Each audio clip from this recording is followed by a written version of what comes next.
Programang ito ay rated SPG. Striktong patnubay at gabay ng magulang ang kailangan. Maaaring may masiselang tema, lengguwahe, karahasan, sexual, horror o droga na hindi angkop sa mga bata.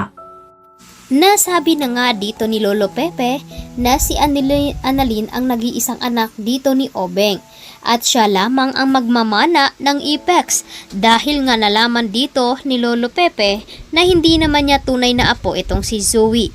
Kaya naman nagulat itong si Annalyn sa revelasyon dito ni Lolo Pepe. Agad naman sinabi dito ni Giselle na hindi makakatikim ng ni piso itong si Zoe dahil sa kanyang pagpapanggap. Dahil matagal na nga niloloko ang kanilang pamilya. Kaya naman, nagulat pa umano itong si Zoe kung paano nga nalaman dito ni Annalyn. Dahil nga sa malaking pera na ibinabayad dito ni Lolo Pepe doon sa isang pulis, ay agad naman itong pinalaya, kapalit ng 10 milyon na halaga. Kaya nagulat itong si Moira dahil hindi niya inaasahan na mababayaran nga dito ni Lolo Pepe ng ganun kalaking halaga, kapalit lamang ng kanyang kalayaan. Agad naman sinundan dito ni Giselle at RJ itong si Moira.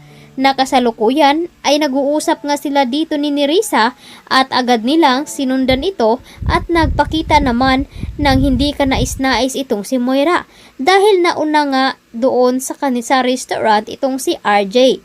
Ang usapan kasi nila ay nandoon nga daw itong si Moira kumakain kasama si Nerissa. Ngunit pagdating doon ni Moira ay nakita na niya itong si Giselle at RJ naghihintay sa kanila.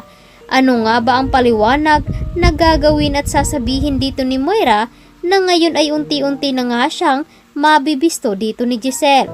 Kaya naman, tinanong dito ni Nerissa kung may kinalaman ba itong si Moira sa pagkawala ni Lolo Pepe. Sumagot naman itong si Moira na oo, may kinalaman nga daw ito.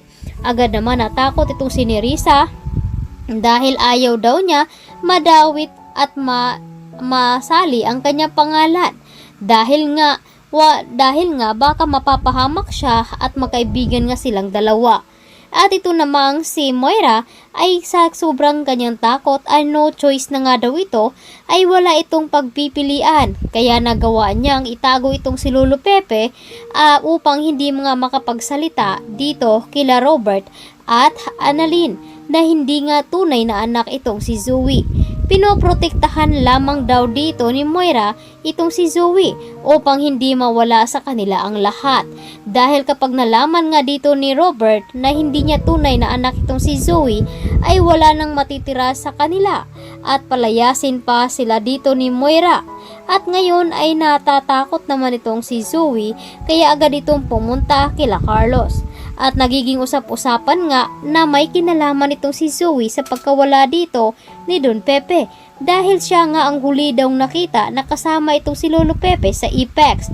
Kaya naman napag-usapan nga doon nila dahil nga may papel na binabasa itong si Zoe at sabi naman ni Okang na tungkol nga doon sa DNA. Nagpa-DNA kasi itong si Lolo Pepe upang malaman kung talaga bang mag-apo silang dalawa. Kaya naman nakita rin sa CCTV sa labas ng hotel na sinundan pala dito ni Zoe itong si Lolo Pepe papunta na doon sa kwarto dito ni Moira. Kaya wala na nga siyang lusot kundi ay aminin ang kasamaan na ginawa dito ni Moira dito kay Lolo Pepe. Kaya ito ang dapat nating aabangan bukas dito lamang sa Abot Kamay na